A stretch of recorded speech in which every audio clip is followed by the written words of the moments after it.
Hey everybody, can you believe it? I'm back. I really have risen from my whatever, like Dracula, and I've been on break for a couple months finishing up writing my book, and I've got my good friend Lindy Denny here, and I know that y'all saw Mohawk Matt on my show last year. This is Mohawk Matt's better half, That's Lindy. right. And y'all make an awesome couple. But Lindy is a social media expert, and she is great at building organic growth, which is what everybody wants. And so, Lindy, I want you to introduce yourself, give us some background, and then I want to get into talking about some of your tips and tricks. Awesome. Well, thank you so much for having me, Lisa. It's been so fun to celebrate your book launch. And my girlfriend actually texted me yesterday, and she just said, boom, and it had a picture of your book that she ordered. Oh, so I was like, yeah, this is so exciting. Awesome. Go, That's Lisa. Great. Thank you. So fun. But again, Lindy is my name. Mrs. Mohawk, I go by sometimes. Mohawk. We have this fun. My husband's sitting on the couch over there. And, yeah, he's over. He commented, except it's put up like where it doesn't know what the emoji is. So I don't even know. He's going to troll the comments for sure. I bet. So I've started in social media back in 2016, and I actually started in the mortgage industry. Okay. And I had a client introduce me to the home building industry through a home builder association. Mm-hmm. And that's when I started working with more home builders, and I fell in love with the construction process and storytelling. And, you know, we spend a huge chunk of our lives within four walls, and those four walls matter. Yeah. And they tell a story, but there's a lot of stories that are missed out. And the process of even how the homes are built, and all the different trades and skills that it takes to build a home. Mm-hmm. But also it's a super viable career. And crazy enough, it's a career that I wanted to get into in high school. Oh, wow. And I signed up for drafting 101, and I got in there the first day, and I was the only lady, the only girl in this big class of 30. And sadly, back then, my confidence was not very good, and I dropped the class. Aww. And so it's amazing that I've found my way back into the home building industry, because I still love it, and I am learning. And we've got some fun projects that I've been a part of. But I specialize in organic, and I do paid ads as well. Okay. So I do both sides of the organic and the paid side of social media. Mm-hmm. Specifically, the home builder niche is where I landed, and I absolutely love it. Yeah. Well, and that's such an interesting niche anyway. You know, there's always something fun, and, you know, everybody's always looking for new trends. And some of the homes that you share, I'm like, oh my gosh, they're beautiful. and I love the techniques that you use with video and gimbal and, you know, and all that. And one of the things that I think, I'm guilty of this, I know probably almost everybody is, and you probably were initially, is that we overthink what we're doing, and we're really self-conscious. So yes. I want to, unless you have somewhere else you want to start, I want to start with that and kind of how you got used to doing video, because I know you do a ton of video. And how you got used to doing it and felt comfortable with it. Well, I don't show my face. That's what I was going to say. I was going to say, you're showing everything else and not yourself, right? Yes. No. So when we first started back in 2016, I did start doing video with my clients, but it was very, I felt like it was a little bit more of like a commercial between TV shows than an actual conversation, because back then it was still a brand new medium as far as social media went. And you had some YouTubers back then that were using it successfully, but there was still a lot of like, how do you do this? Mm-hmm. And how do you feel natural?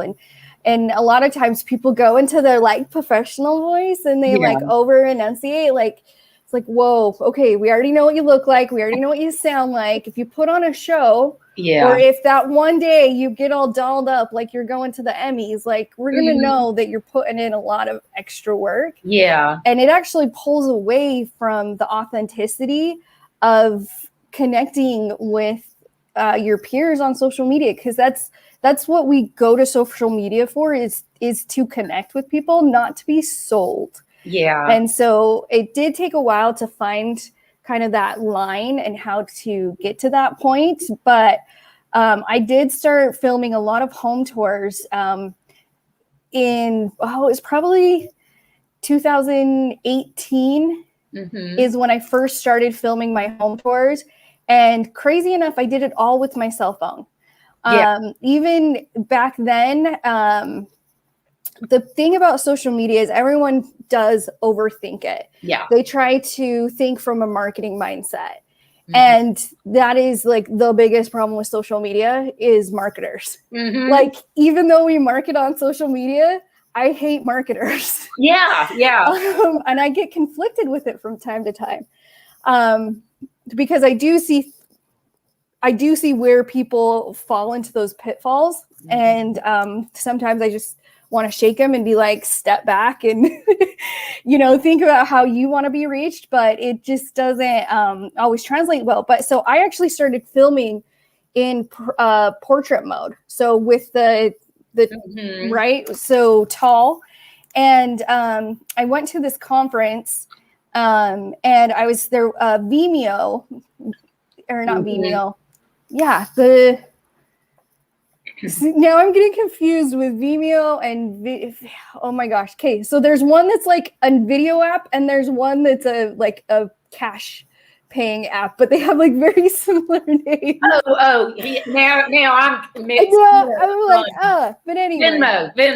Venmo, not Venmo. Yeah. So Vimeo, I went to their booth and I was like, okay, so I know on social, like at this point, and I think it was 2018, 2019, I know at this point, everyone's consuming, or 80% of people are consuming social media on their cell phones. I'm like, are you guys seeing a trend yet with portrait videos? And they're like, no, we don't have any of that information. Because at that point, their platform was pretty strictly landscaped. They would allow me to upload my portrait videos and still house them there.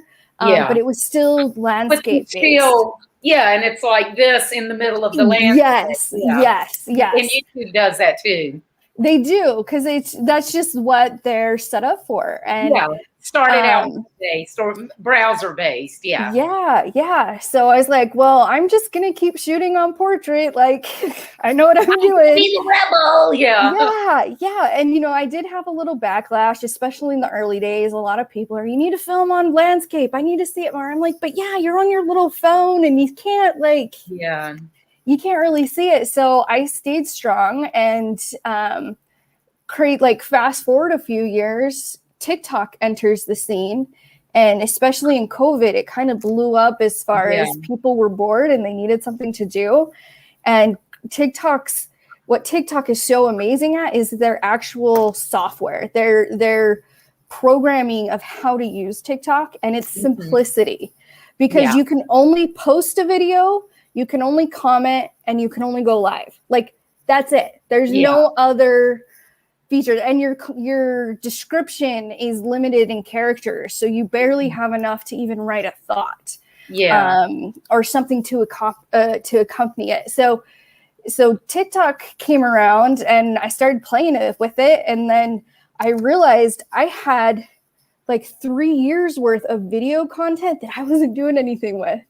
And so I'm like, well, I guess I'll post it on TikTok and see what happens. So now you have all this. Now, hey, y'all, that is known as evergreen content. It's good forever.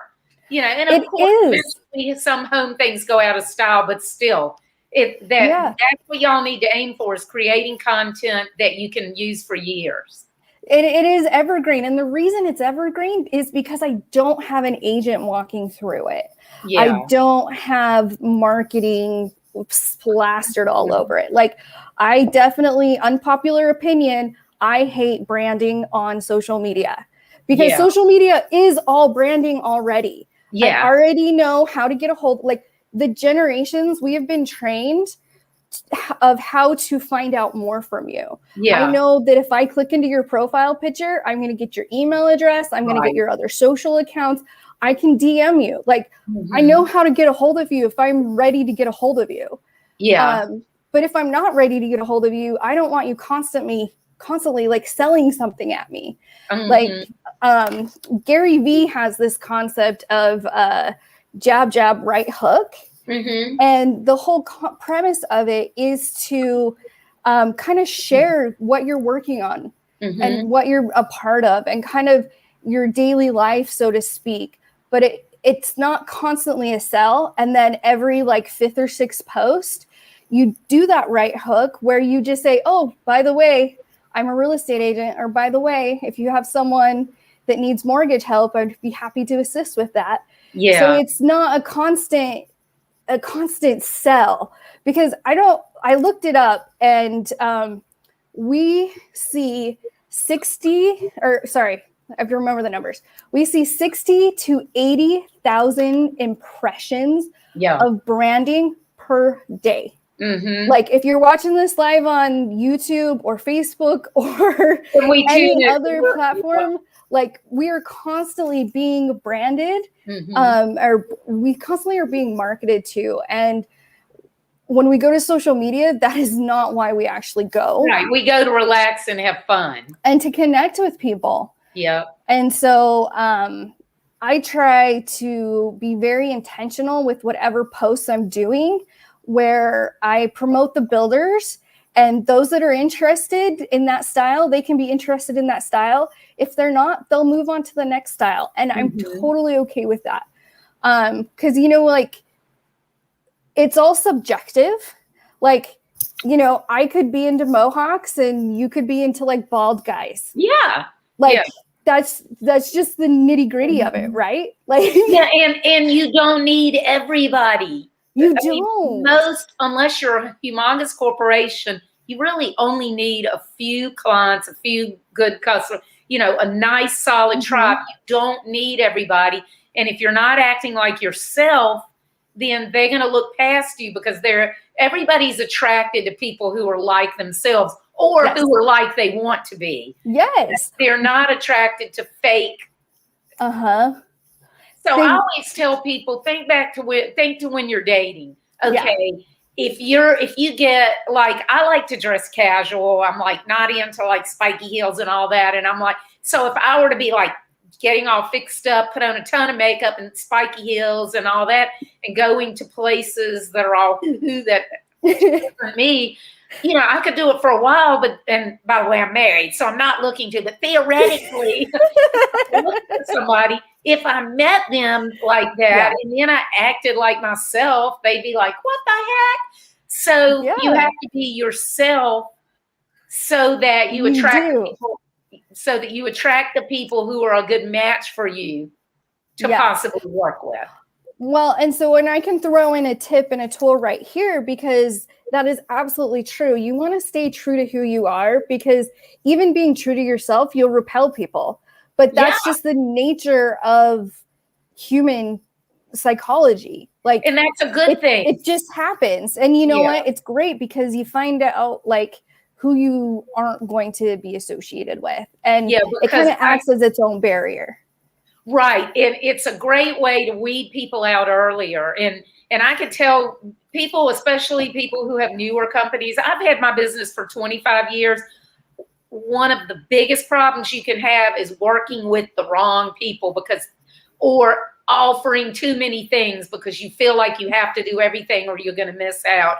You don't need to. You just need a good, solid core target market.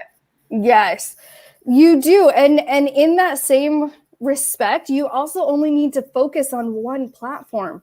Yeah. Like, for the love, can we give ourselves a break? We all can't be Gary Vee and have a video camera following us around, document our life. And then he's got a team of like 20 people that create his content for him and disperse it. And I know there's other influencers or gurus or coaches or whatever. They all have a team that does it for them. So if you're doing it yourself, give it a give yourself a break Mm-hmm. and just focus on one platform, because that is enough work in and of itself. Mm-hmm. And then if you need help coming up with content ideas, this goes back to the earlier kind of your personality and being authentic, is we're not one dimensional, right? Like there's different facets of our life. Mm-hmm. Like I'm super into reading, whether it's personal development or literature. I love a good book. I love a good audio book. I love soccer. So like the Olympics are on right now. I'm cheering the USA women's soccer team. Mm-hmm. I really hope they win Australia. I'm also into like faith, like just personal religion, you know, and sharing those different things, parts of my life that are a little bit more special. Yeah. And then, so what I'm getting at is that if you look through a magazine, they're actually very structured. If you pay attention, if you look at the mechanics of that magazine, if you flip through it, they only cover about 5 topics. Yeah. And even if it's a 100-page magazine and there's multiple articles, they all span within 5 areas. And so as you're creating content, if you think about like 5 categories that are relevant to you that you can post on, then you're always going to be posting something very different. And then you can always post your work-related item as one of your categories as well. Mm-hmm. So like, for example, I have faith, I have personal development, I have Parade of Homes, my home tours, because that's my business. I have my family life with us and my dogs. Yeah. And then I'll post exercising, which I haven't really done with COVID. Yeah. But our gym just opened, so I'm excited to have that. But here's the magic of the 5 pillars, is that you may connect with me on my faith, or you may connect with me on my fitness journey, but you may not connect on all 5. Right. But we're all multifaceted beings, and what attracts you to me might not be my business. You just might like me because you like me. Like we're a friend. We have a good relationship. So it's not about the sell. And but every 5th post you throw in, this is what I do for work. If you need help, let me know. Or this is an experience I just had with my client. This is how we solved her problem. And maybe that problem could, you know, someone else that's on your feed can find that problem, and maybe it's the answer they're looking for. But it doesn't always have to be sell. And so I don't know if you remember back in like 2016, that's probably when the big marketing push kind of happened, like 15, 16, 17. 17 was really bad. There was so much clickbait. Like, if I just remember scrolling and like every other post was an ad. Like it was no longer fun. And Instagram was big on the scene. Instagram hadn't been purchased yet, but was like in the talks. Or actually, was it? I can't remember exactly all of that.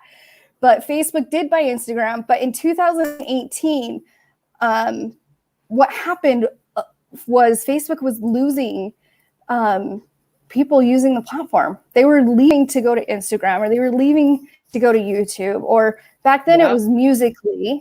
But back then it was more kids dancing than it was what it's grown into today, TikTok. But people were losing interest in Facebook because it was just marketing. So Mark Zuckerberg, did this big old post and it was like, enough. Like, we're going to get back to our roots. We're going to focus on meaningful social interactions. Like, those were the exact words that he used. And so that is like the secret sauce to social media, is creating meaningful social interactions, which is a 2-way conversation. So when someone comments, you respond to that comment. Like, it's not just a soapbox where you say your piece and they say theirs, and then it's, oh, happy day. Like, let's move on. It's not. It's a 2-way conversation. And that's all Facebook, like, the mechanics of the platform is they just want you to create interactions that people are engaged with. And it's really the nitty-gritty of just networking. Like the same thing you would do at a work party or a networking event, or just in general at work. Like your conversations, just instead of taking place in person, are taking place on the computer. That's right. I always tell people, you know, if you go to a party, whether it's a work party or not, you don't walk up and go, oh, I'm Lindy and I'm a social media marketer and yada, yada, yada. And then somebody tries to say something and you go, wait. No, but let me tell you more. You know, we all run into those people in person and everybody avoids them like the plague. But then everybody turns around and that's what they act like. Social media. And I'll tell you something that irritates the hell out of me, pardon me. And they hadn't done it in a while, but then it's so ironic it popped up again tonight. There are a couple of people who I'm connected with on LinkedIn, and I know they are not reading the post because like once a week at a certain time of day, it's like, and my phone is blowing up. They both work together, so I'm sure they either have it automated or they have an underling doing it. But I'm like, I'm not stupid. I'm getting the notices that you're liking. It's like. And I literally, about an hour ago, I got like 50 likes. And I'm just like, okay. And it's so irritating. It is. And so I'm like, okay, fine. I'm giving y'all enough chances. I'm getting ready to block you. Well, yeah. The point is act like human beings and just interact with people and be friendly. So let's break that down a little bit more with one more step. Like if you go to that party and you're like, hey, I'm Lindy. I can solve your social media problems. I know you've got them. Like, let me take care. I can, you know, that's like that greasy car. Right? You're like okay, oh, I'm having a cocktail. I don't care if you can. So growing up, when I went to parties, I like totally being in the corner. Like you and I were both recently at the same event. And it's intimate where there's only 40 people there. You got a lot of one-on-one time with people. I'm an introvert that can be an extrovert because I've learned how, but I'm like, let's sit in the back corner. Like Matt, you're not feeling great anyway, cause your kidney stones. Like, yes, I get the back corner, you're right? Like, hey, now I get to sit down. And bless his heart, he tried so hard to sit in the back. But like, as it was about to start, he was like, no, we need to be in the front. We need to be. So I went to the front. But the whole point of that being like, if you go to a party, if you go to a networking event, and if you sit in the corner and there's 40 people there, you may have like 2 to 4 people actually come up to you and introduce themselves because they're like the extroverts that are like, I got to talk to everyone, right? Which is like totally my husband. And, you know, because he just wants to make sure everyone's included and whether it's your choice or not to, you know, sit back. But if you go to a party and you sit in the corner, you're only going to walk away with maybe 2 to 4 connections, right? But if you go to a party and you just go up to people, hey, I'm Lindy. How are you? Are you enjoying the event? How's it going? Is this your first time? You actually start a conversation and you do that with multiple people. You could walk away with 20 connections. That's right. It's not that you're looking for the sell. It's just connecting. Like we're being friends. That's right.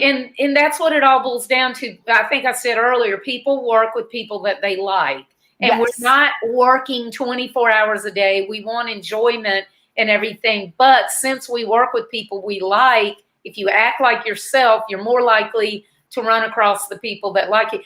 I could tell you in Clubhouse, I tend to avoid the business rooms because I don't feel like being sold to by gurus and I don't feel like being preached to by people that have been doing something for 1 year and think they're an expert and I've been doing it for 25, but I just don't talk about it that much because I'm more like you. If I'm around 1 or 2 people, I'll talk a lot, but when it's a big group, I tend to, but it's not that I'm an extroverted introvert. But anyway, the people that I've met in Clubhouse though are amazing because I'll go into rooms like it might be about gratitude or whatever. And some of the people that I've met, it's crazy. Some of the people that I've met that I would have never met in other places. And so a Clubhouse especially has been good for me. And the other thing about Clubhouse is you have to talk. You can't message, you can't automate. you can't do all those things that your assistant can't do it for you. Right. And you can tell a lot about somebody by the way they talk. But that's an example of Clubhouse is almost kind of more like a party, except you don't see people. But that's an example of finding a place that works well for you. And you were saying earlier, you don't have to be everywhere.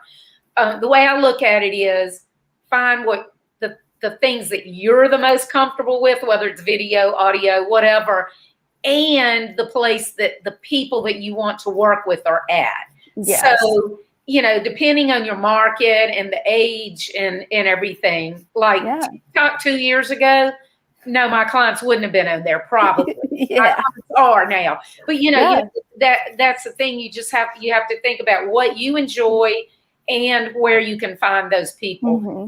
Well, and I would build on that too. Is where would you find those people, but also where do you find the next generation? Yeah, true. Because for me, there's definitely a lot of clients right now, or a lot of my home builders. The home building industry did not suffer during COVID. There's delays. It's crazy. Yeah, there's definitely delays. There's definitely issues with not enough trade people that are skilled to do the work. So there's labor shortages. But generally, the industry didn't suffer, even with the different mishaps with the glue factory burning down and the lumber shortage. Yeah. It's had its own thing, but it hasn't struggled. But so my clients right now are sitting pretty comfy. They're like, we can't even take all the business that we're getting. Yeah. And I'm like, that's awesome. But what about if there's another recession? Exactly. You can't rest on your laurels. You always have to be looking ahead. Yeah. And if you build that brand awareness now with the next generation, they're always going to be knocking on your door. They're always going to be coming back to you for your expertise. And, there's different reasons to even use social media. Most people, a lot of people that I run into are like, well, I need to get more leads. I need to close more loans. It's like, oh, okay. Let's run some ads. If that's ultimately you want to do, but if you want to connect with people, then you've got to put a little bit more extra work into it.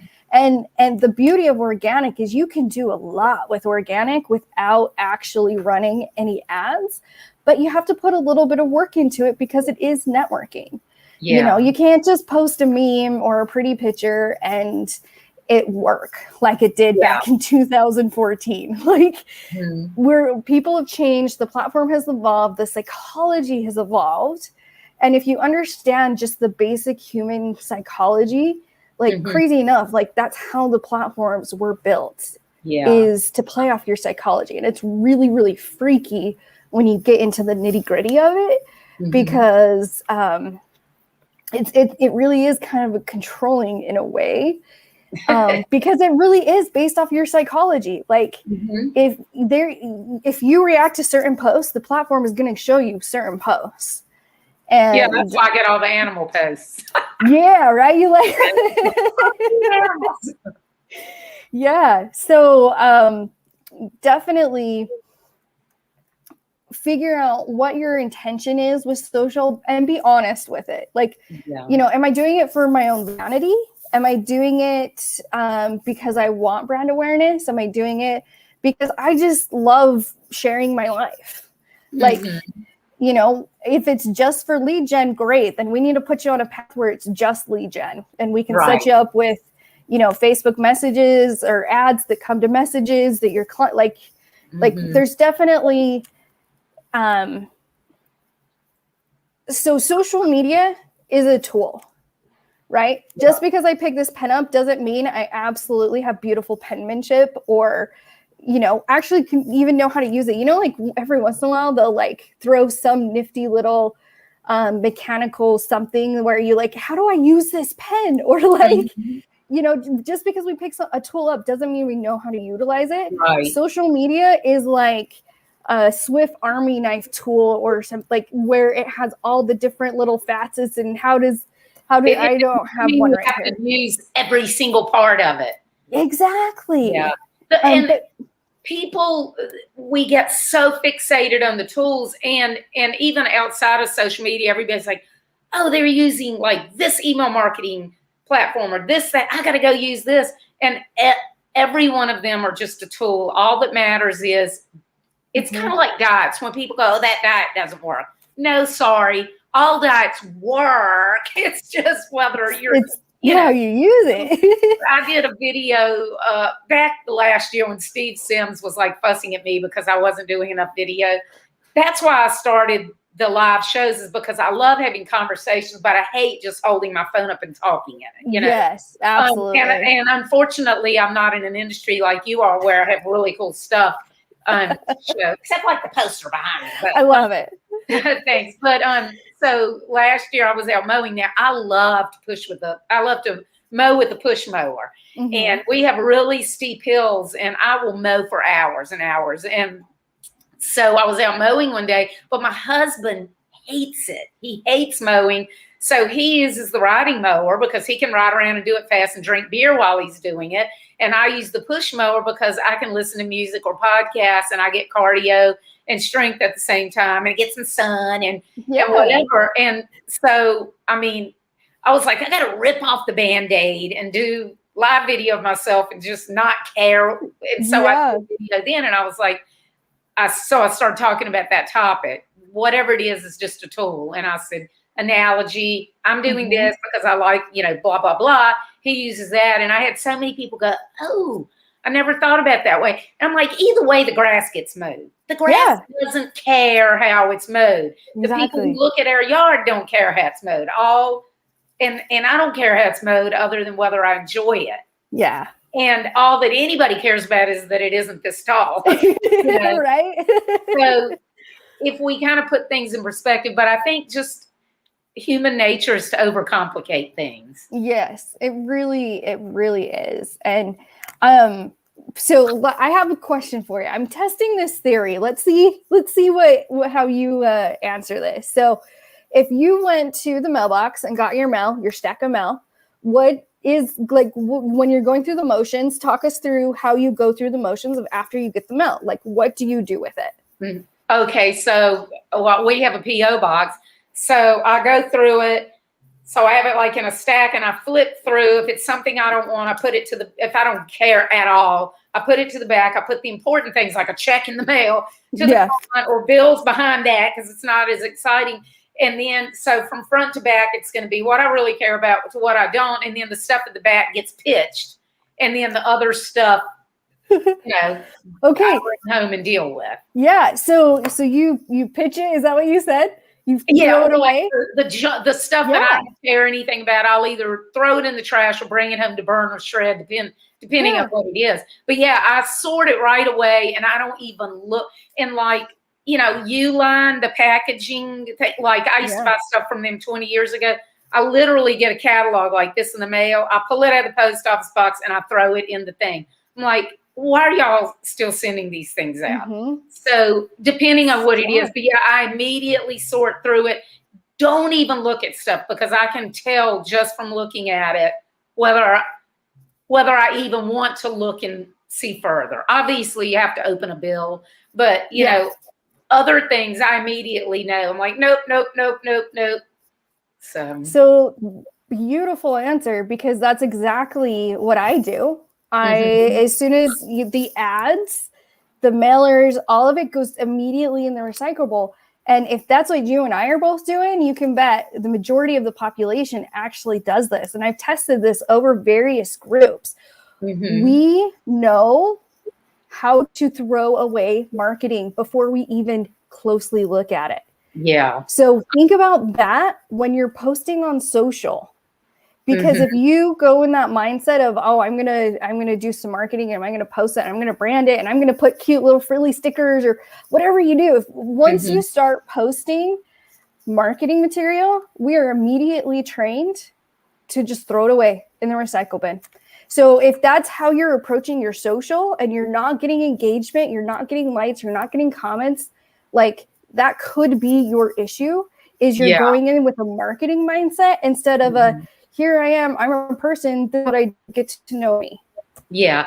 And one thing that people need to remember is like the Uline catalogs that are this thick, just because they're still sending them out, like some people be like, well, it must still work because they're still doing it. Well, maybe it does with people that are 80 years old. I don't know. Mhm. But the thing is, most likely the marketing firms or marketing departments within companies, oh yeah, we sent out this many, and they're using metrics to keep selling to whoever's paying for it, but that doesn't mean that it's actually working. They're just spinning them in a way that, well, just like all those likes. Yeah. I interacted with whatever, because I doubt it's that person doing it, because it's two people and they both work together in the same company, and one of them will be like, and so I think it's probably either somebody in their business or a contractor that they're reporting back on the numbers, and they have no clue that they are irritating the hell out of people. Oh my gosh, it's that angry. Yeah, because I'm like, really oh my God, can you please stop it? Yeah, and it's sad because they have some interesting content, but like, I cannot afford to stay connected to you if you were going to drive me crazy and make my brain explode. Yeah, well, and it's a time waster, right? Like the same thing that you do with the mail is the same thing we do online. When I get LinkedIn messages, and okay, here's a fun little fact that Matt does. So his audience isn't generally on here because of the DoD, but it's the funniest thing that he does, because he has Matt Mohawk Denny on his LinkedIn profile. He knows automatically which is spam, because they'll be like, "Hi, Matt Mohawk." Like, he uses that as a filter to determine, who's actually really reaching out to him because they know him, or who is just going through their Rolodex because that's their job. And I do have respect for him, because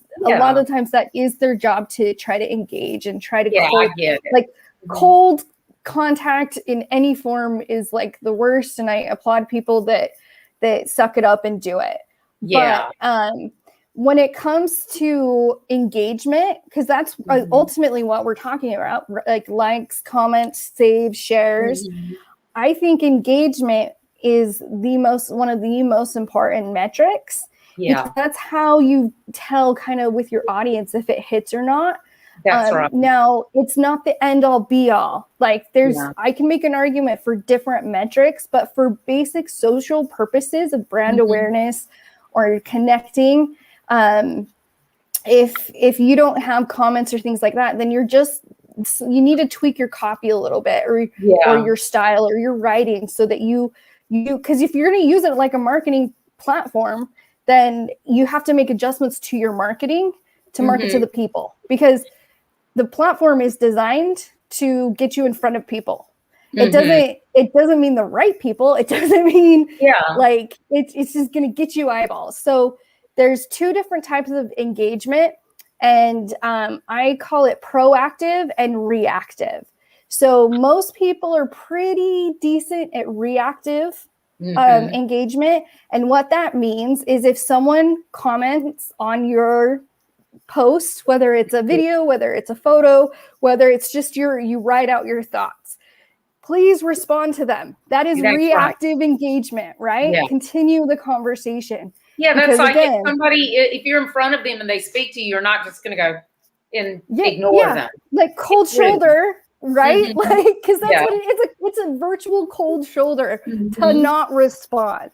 Right. And of course, I like, depending on the platform, like, for example, my TikTok account, I've got 120,000 followers. Wow. Like, it's fun to see that grow, but some videos I cannot respond to every comment, because some videos that tend to go viral, I've got thousands of comments on them, and a lot of them are repetitive questions anyway. And I'm like, sorry, I don't have the time. Like, if you can't scroll to find your answer that I've already answered, I'm sorry. But if there's less than 20 comments, like, you really should take the time to build that connection by responding. Because again, we're social beings. And if we can connect, even if it's a hello, so reactive engagement is just responding. And I always say respond in kind. Like if someone responds with an emoji, then respond with an emoji. Mm-hmm. Like it doesn't always have to be like this novel or this philosophical thought, or you know, like it's just respond. So the other half of that most people don't even realize that they need to do is the proactive engagement. Mm-hmm. And the proactive engagement is going to your followers and interacting with them on their stuff. Post, yes. On their post. Then you make them feel good and you're helping them build their numbers. Yeah. Exactly. It's give and take a little bit. And too often we go to social media to take and we don't give enough. So that's such a great point. Yeah. So proactive is going out to your audience like you would at a networking event and talking to those people. And then talking to them and also talking to the people who comment on their posts. Yes.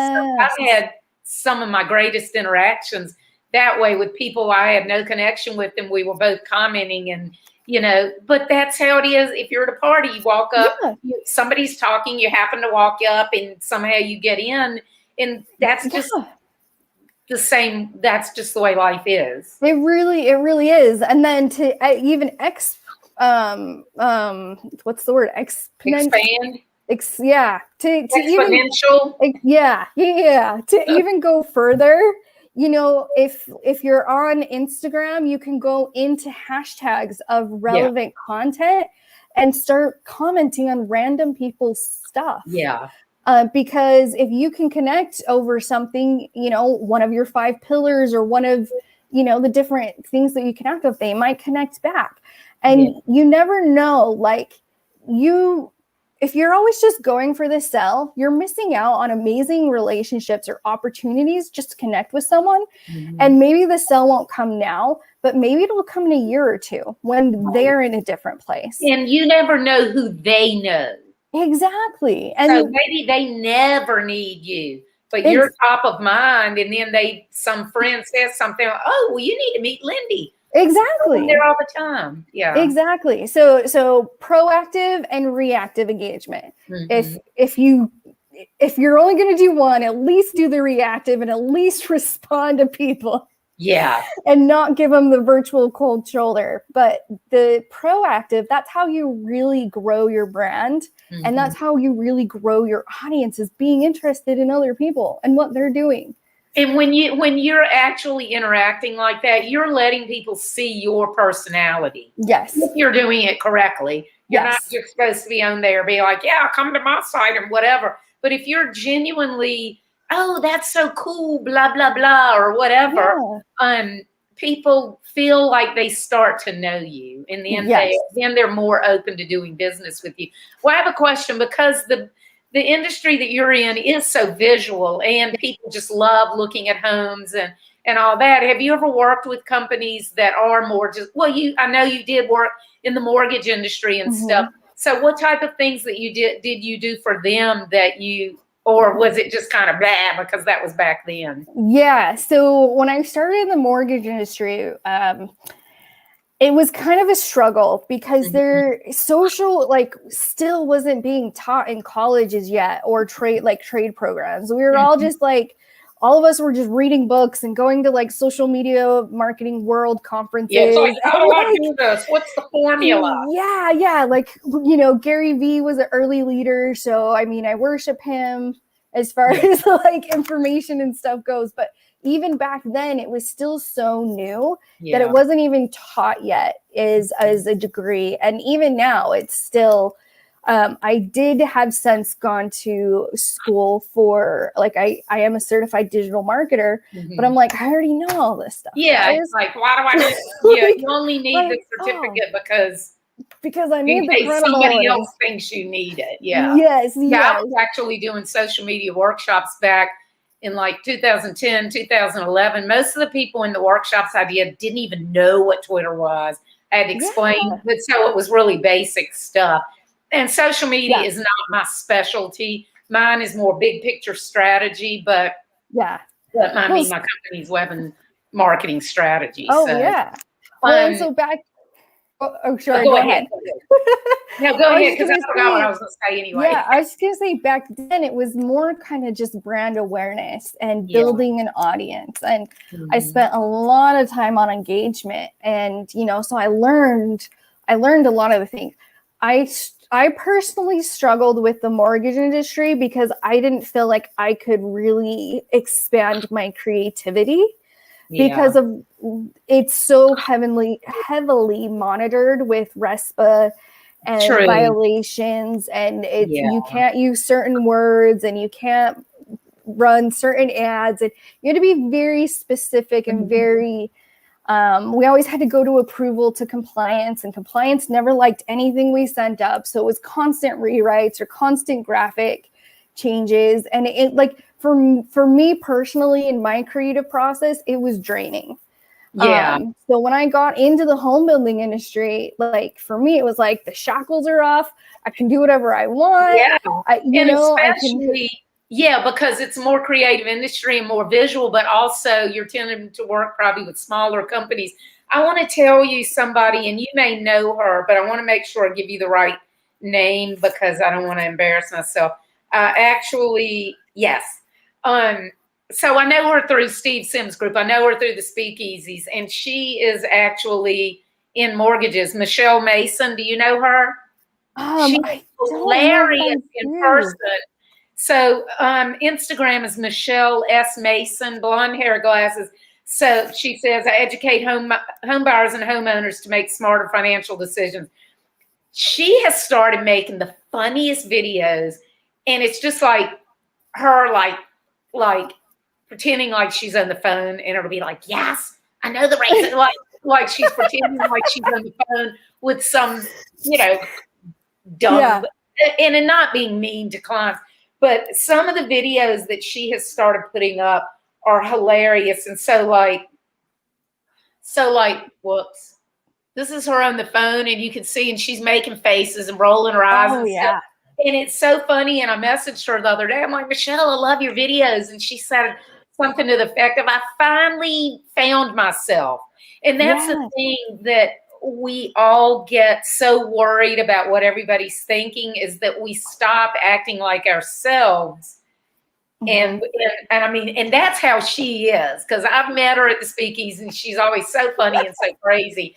And now her videos are awesome. She did one the other week about it. It was like a lizard got into their office or something. And so she's a lot of fun. Anybody out there that's in the mortgage industry or anything, doesn't have to be that, but something that feels more professional and stringent, go check her out, Michelle S. Mason at Instagram, and you can get some ideas for fun things she's doing. For sure. Well, and that's what's so fun is TikTok has really kind of transformed the whole social sphere, and it is allowing everyone to be creative. Well, and that's what like the fundamentals of social in the first place achieved, is they took the ability for everyone to be on video and made it simple. And that's the most beautiful part. But that also can be to the detriment, because then everyone thinks they can do it. Again, back to the whole tool thing. Just because I have it doesn't mean I know how to use it. That's right. Just because you have an e-kit doesn't mean that you're like, Yeah. But now, like, TikTok has been really fun to explore that creativity and just the way that the psychology has changed of how we don't want to be marketed to. If we're interested, we will contact you, but we still want to see what you're working on. We still want to see your personality, because we still like you as a person.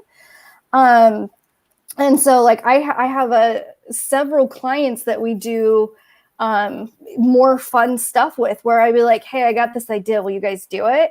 And the ones that do that, they love it. And then they get a great response from their followers. And it's great. And it took me a while to learn this, but I heard this quote, and it really resonated with me, because, I do suffer a little bit of that perfectionism, and I want it to look great. And I want, it's that whole hesitancy to launch thing because it's not quite right. But what I learned is that in the home building industry, if you're thinking about design, if you're thinking interior design, styles, finishes don't actually have feelings.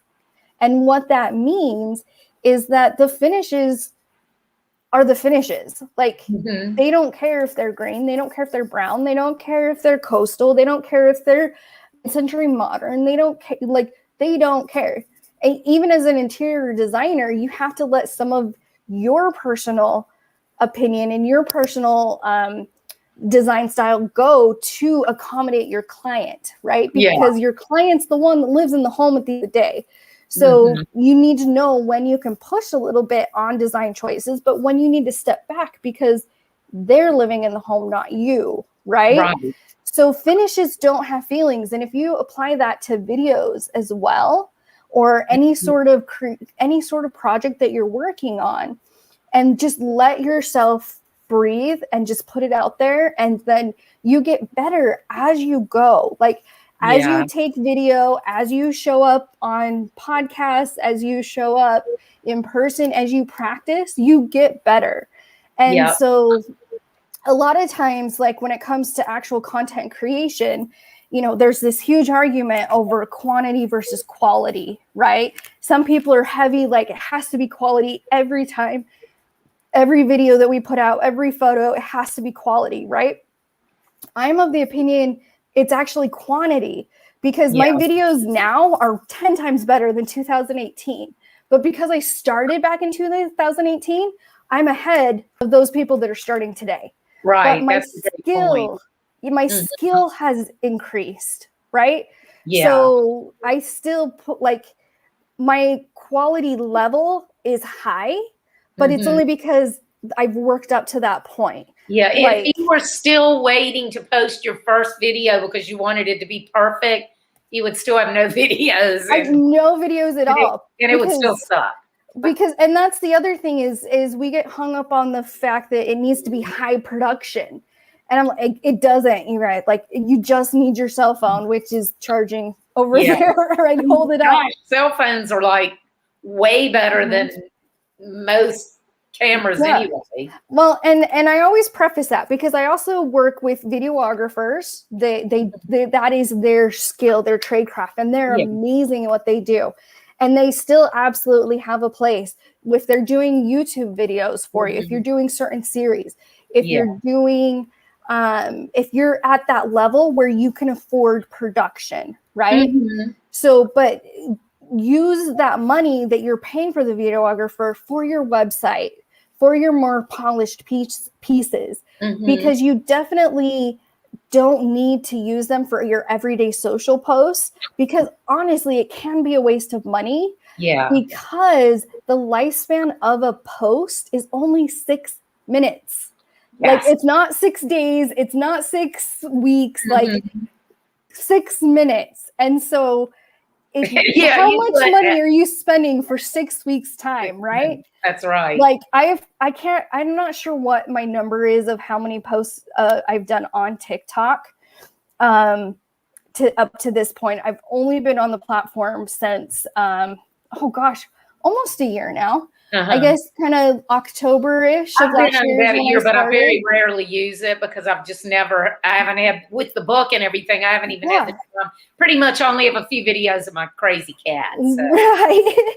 Well, and so of all those videos that I post, because I generally post about 4 a day, only a handful of those, or not a handful at this point, I've had multiple, but out of 4 that I post a day, maybe one of them will have a lot of views. Yeah. You know, it's but not always. People are like, I would love to have had one out of the whole 5 years that had a lot of views. Because some people like, but Lindy's point is keep posting, keep refining, keep using hashtags, keep reaching out to other people on their posts.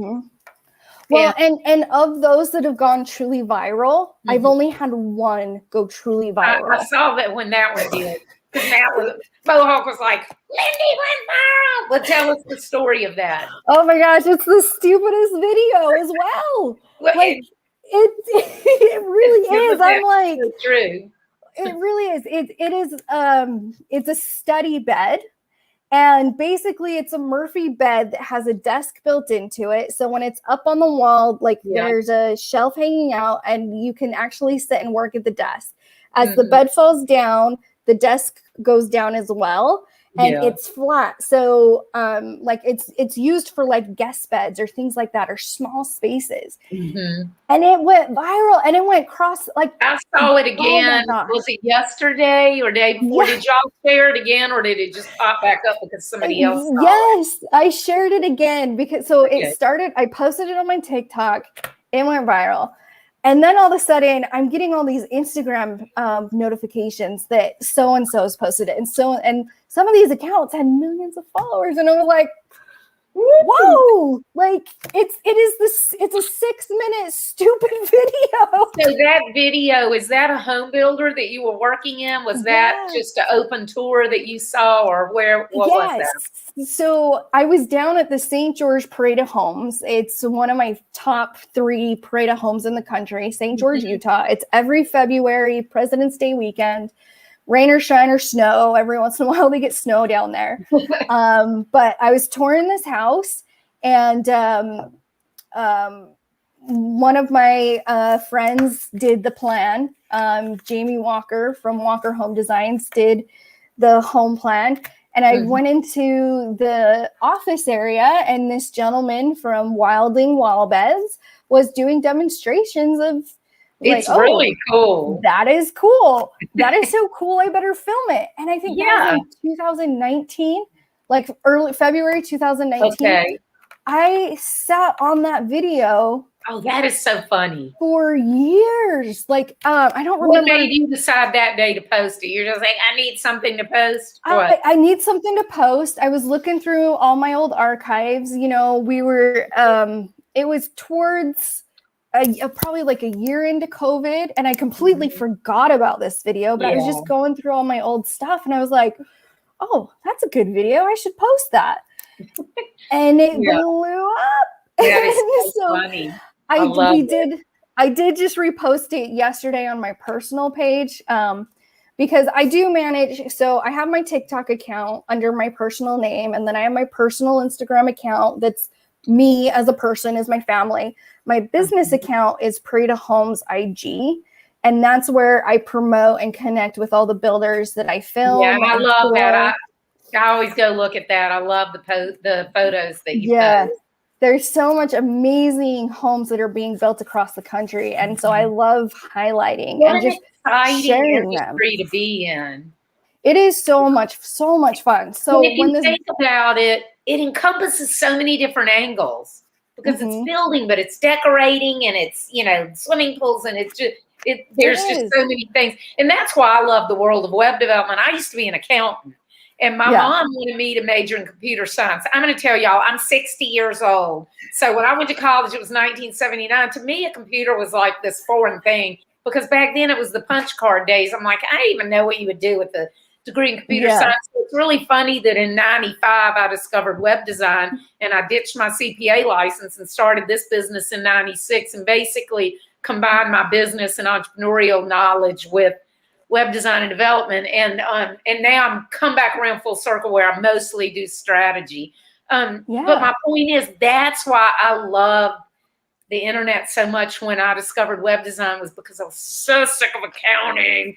And it's like something new all the time. Everything's always changing. I just love learning new things. And think of how boring it would be if everything always stays the same. So when you get to be in an industry that you're always getting to see new things, that's got to be a lot of fun. It is. Like, I love the home building industry. I love where it's going. We're seeing more women join the industry, and which is super exciting. And you said, what is that? She Built? Is that the name? Tell us about that. I thought that was really cool. Yeah, so the house that she built project. So it is a house in Utah that was just completed for the 2021 Utah Valley Parade of Homes. So this project started 4 years ago, and crazy enough, I was in one of the meetings where this idea kind of started gaining traction back 4 years ago, and I was like, yes, I love that. I really hope this takes off. That is Uh-huh. so cool. But I wasn't involved in the association that put it all together. It was just, it was Because you're back east, state and that meeting. was, Yeah. yeah. At that point, I was in California, but I was still working remote with my clients in Utah. Okay. So that's how I happened to be in the meeting, is because I was visiting clients and things like that. And they're like, let's go to a meeting. Awesome. So we did move to DC for the last 2 years. And all of a sudden I start seeing these posts about the house that she built. And I was like, ooh, it's happening.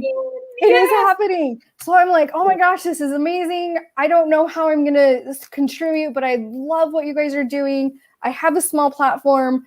Like I do social media. Like if you need a raffle prize, like I'll raffle away a consulting prize or something, something like, however I can be involved, like, please let me be involved. Right. So I did that. And they ended up doing this giveaway to a consultation giveaway to this tile setter out of Oregon. And she is a second generation female tile setter. Oh, cool. And she's incredibly talented, and I love her work. And so I started working with her, and the house is getting built. And then I see that the house that she built is looking for people to come volunteer.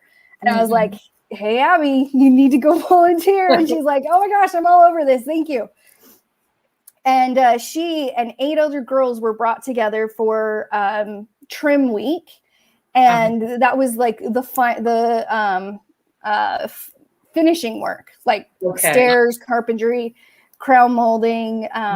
We built a playhouse thing.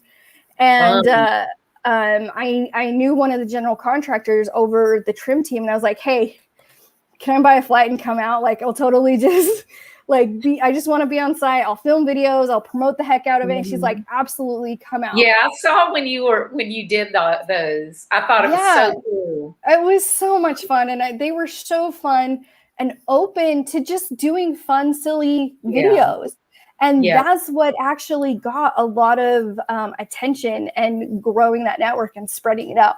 Now, and I'm not taking away from anyone else. There was over 200 women on this project, right? Like that's the beauty of home building that most people don't realize, is how much people and how many companies it actually takes to build your home. Like the builder is one home. Yes. Yeah. Like the builder is the project manager.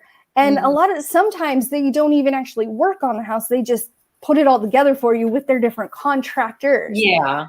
But, over 200 women came together from, the structural engineering, the architect, the design, the landscaping, the deck crew, the fireplace. So the fireplace for the house that she built was a cool story, because they couldn't find a female installer of fireplaces. And so they reached out to their local company and said, this is what we're trying to do and what we're trying to accomplish. And this company was like, amazing. We'll give it out to our staff and see if any of the women here want to learn how to do it. And several of the office ladies actually learned how to install and went and installed the fireplace. So that's so cool. So they went from office work to learning how to actually do this. That's how to actually do it. And so it was really cool to see this whole project come together. And it was done by the Salt Lake chapter of Professional Women in Building. I love it. It's really kind of being deemed like the nation's first all-female built house. Cool. Anytime I say that, there's keyboard warriors that love to no, what about during the war? What about this? Yeah. What about that? But I mean, even the honey pot, the porta potty company had a female servicer that came and took care of that. Like everyone really went above and beyond to make this happen. But it was kind of a struggle, to make it happen, because women only make up 3% of the trade industry and 3% in the nation. Like it is really hard to find trade labor that are females. And it's not that we're saying, oh, females rock, anything, like, not at all. This is like, we're trying to promote trades as a viable career for the female because industry. Most women don't look at it as something that would be a career for them. Yeah. So hello, all y'all out there. if you're looking for something new, you might want to look into that.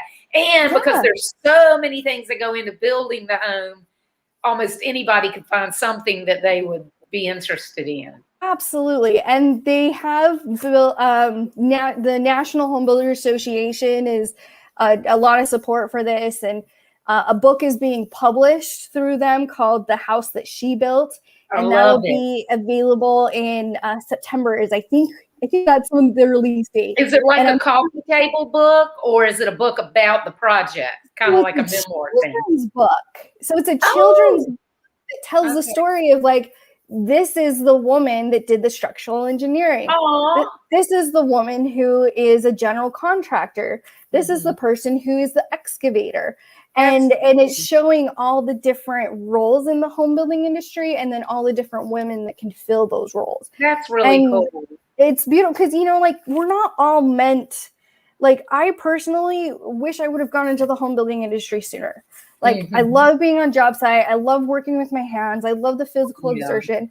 I hate being in an office. Yeah, I do too. I can't stand it. You know, and I hate repetitive tasks. I like projects. I like things that have a beginning and an end, and I like things that are constantly moving because I love solving puzzles. You know, so I like having challenges. Yeah, so that's a fun part of the home building industry, and it's definitely, you know, you do get cliched, you know, generalities that happen. Yeah. You know, women saying, "Oh, finally a house built that makes sense," and, you know, like, it's crazy the things that come out of it, but the conversation is happening, and minds are being changed, and it's an amazing career.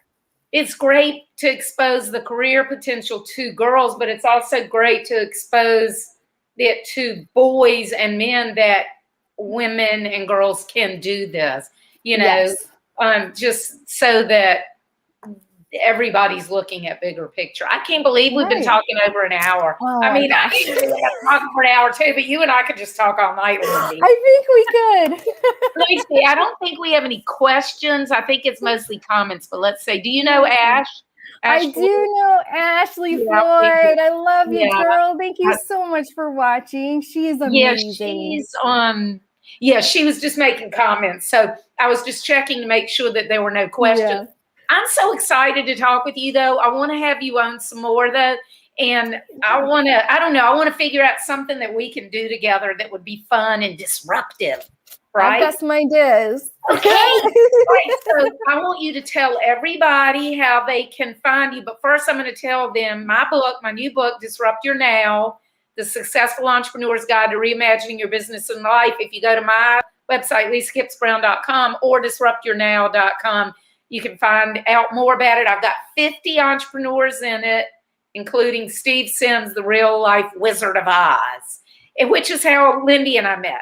Because I met Mohawk through Steve's Happy Look, and there's the mug. Look, she's advertising for it. I didn't have mine because my beer is in a bottle. I was gonna say I hate branding, but there you go. Yeah, but I love that mug. And my husband stole mine as soon as I got back, which I knew he would. But anyway, so yeah, I've got 50 different entrepreneurs in the book, and it's a whole bunch of short stories that I pull 102 lessons out of. So there's that. Okay, Lindy, tell them how. Okay, Parade of Homes SIG, that's your Instagram account, right? Yeah, Parade of Homes IG is how you can find me on Instagram. And then on TikTok and Instagram, I'm also Lindy Denny. But if you go to Parade of Homes IG on Instagram, like, everything is linked to that. Yeah. Ash said, I need help. Oh, girl. Yeah. Rock. And yes, she does. You and Mohawk are two of my favorite people. And even though I just met you the first time out in San Diego, I felt like I already knew you because you're just so genuine. And I just love him too. And I'm going to tell y'all a secret. A year ago, I had been wanting to do a podcast for 3 years, but I was obsessing over the equipment and blah, blah, blah, blah. I'm like, I like to just do things and get them over with, because if I have to think about it too much, I get really OCD, and so I kept wanting to do one, but I knew that I was not going to like having to schedule things and having to do the production and the editing. And so I kept going, and what can I talk about? And blah, blah, blah.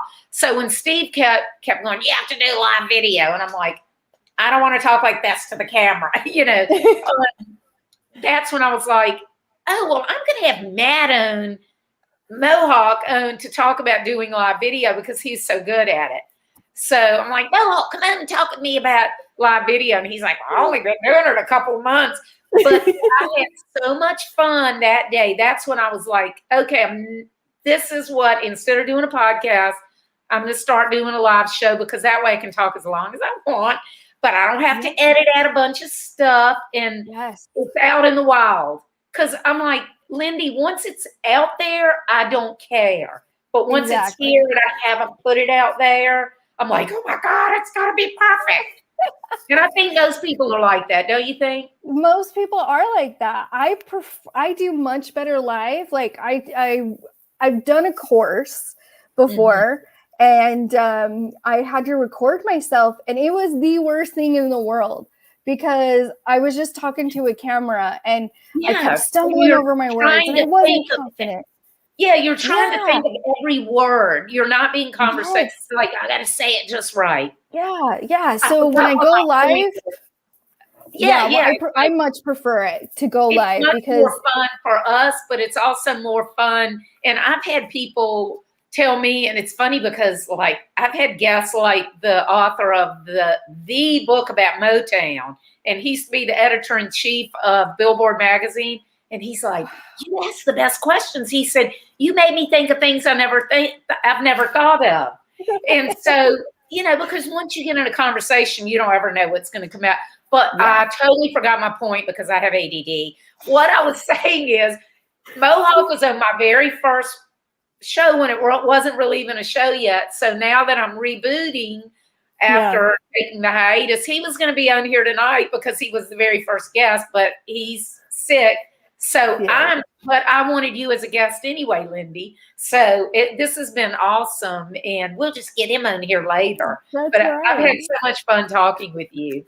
Oh, I've had so much fun with you as well, Lisa. And I'm so humbled that you brought me on for your first show back. And it is crazy to see how it's come full circle. But this has also happened because of social media. That's right. Yeah. That's how this all started, this relationship even. And that's right. It's just networking and keeping it simple and just remember basic human connections and applying that to social, and you never know where you're going to end up. And here's the thing, and oh my God, we keep talking. You never know somebody that you never know who they know. Exactly. So like I am 2 degrees away from me is the Queen of Malaysia, Richard Branson. I can't even think of everybody, but that's just a couple of examples. But I don't know them, but I know people who know them. Exactly. And so that's the thing. You never know when you meet somebody who they might know. Well, Chris Noth, Mr. Big from Sex and the City and whatever. What show I never even watched. But anyway, he's my cousin's my cousin's good friends. But here's the thing: you never know who you're going to meet. And Lindy and I are actually talking about an opportunity right now for her and Mohawk Matt that would be like the opportunity of a lifetime. And I'm not just saying that because it's me bringing it, but it's like if we can pull it together, it would be something that you probably never would have even dreamed of doing, right? No. I mean, one part of it you would have, but not the whole part of it. But I'm like really excited to see what we can build off of this. Yeah. And it's just the beautiful synergy of meeting each other and you never know. And when you meet the people I'm working with on it, then your head's really going to explode because we're all people like that the ideas are like, boop, boop, boop, boop. So, people like me. I love it. And I'm excited. Really going to stop talking now because it's 15:15. But I want you to hang on for a second when we leave, okay? Yeah, but go ahead. No problem. Sorry, say that again. Were you going to say something else Oh, though? I was just going to say thank you so much. I really appreciate it. I love you, Lisa. I'm so excited for your new book. If you haven't read it, if you haven't ordered it, you need to go get Disrupt Your Now. Thank you so much, Lindy. I love you too. And I'll hold on for a sec because I have something I want to tell you, okay? Okay. Thanks, everybody. I will be back next Tuesday night at 7 o'clock, and I haven't even had time to decide who's going to be on. So it might be Mohawk Matt if he's well, but it could be whoever. So we will see. I'll announce it sometime between now and then. Bye, everybody. See you next week.